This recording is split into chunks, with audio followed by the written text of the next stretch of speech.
Are you having problems that your Upside app is not working and you want to be able to fix this? Well, then this video is going to be perfect for you, because in this video I'm going to show you a potential step-by-step solution that can potentially fix this problem for you.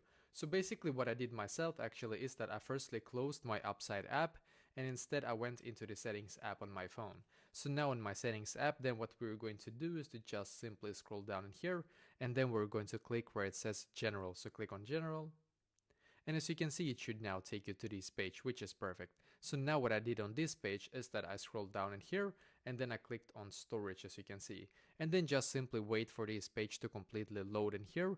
And then what you're going to do is to swipe up like this until you can see the search bar up top. So just click on the search bar. Now on the search bar, you're going to, of course, write Upside in here and then click on the app. Now you're just going to simply click on offload app and once again click on offload app in here.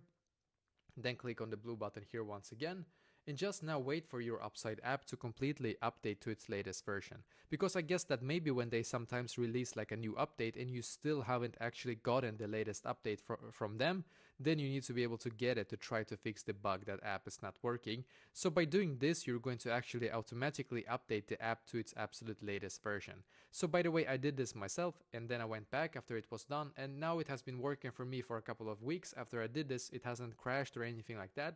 So try this and hopefully now it's going to work for you as well.